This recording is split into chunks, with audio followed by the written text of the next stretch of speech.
Hello and welcome to another episode of Growth Effects, where today I'll be reviewing the Bandai's 112 scale R4M9.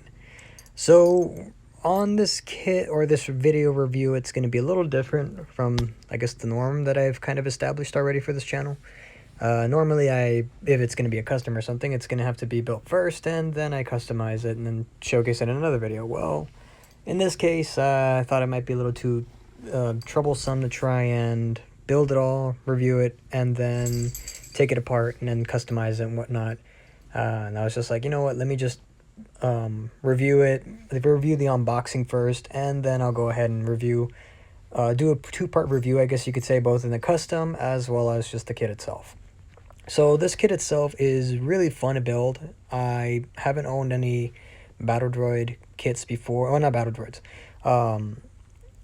Protocol Droids, there you go. Or not, no, Protocol Droid is the C3PO.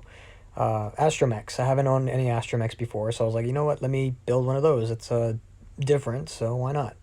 So with this, I went ahead and did a custom paint job. Everything here is purely improvised. I didn't really have a set plan on what I wanted to do or how I wanted to paint certain things.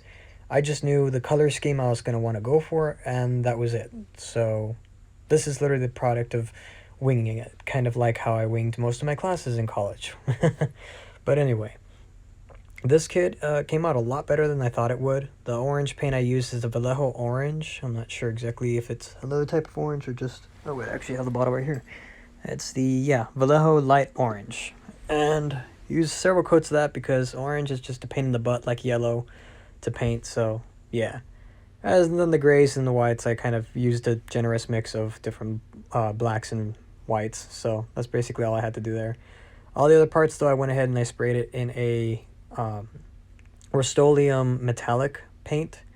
To be honest, Rust-Oleum for me is a lot better than Krylon. Krylon makes horrible metallic paints, but Rust-Oleum makes them pretty good. Although it's not made for model kits, but I still went ahead and used it anyway. So already seeing some of the close-up views of the model itself. We have a clear plastic piece right there, transparent, smoky, kind of black color. You can see like an odd translucence kind of thing going on inside. That's because I kind of did a metallic red inside. I'm not sure why. I just went ahead and did it, and I kind of liked it like that, so I just kept it that way. Painted up, the little nozzle on the top. I believe it's supposed to be a light nozzle from like a plane or something. That's probably what they used for it.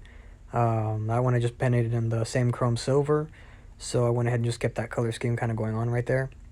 I wasn't sure what else I would paint or just leave it black, but yeah, I wanted to do a little bit of a mix there.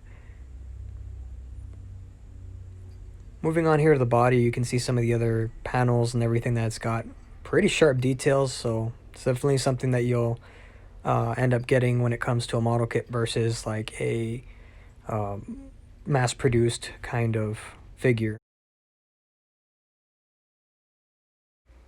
Not that you'd ever have to actually look in the backside too, but you also have some pretty good details there as well. I didn't want to go too much in terms of like color separations and stuff like that and part separations and whatnot, so I didn't go too ham on it. And that center panel piece is more receded than it should be, but I went ahead and also cut it up from the top because there was some little details there that I wanted to add. Also, another thing that you can have here too are either you can just have the droid plain, or you can have it equipped with any of the accessories that come included with this kit. Of course, you don't have to have all of them on, but I chose to just for the hell of it. And here's a nice little front view you can get from all those things being placed there and everything like that.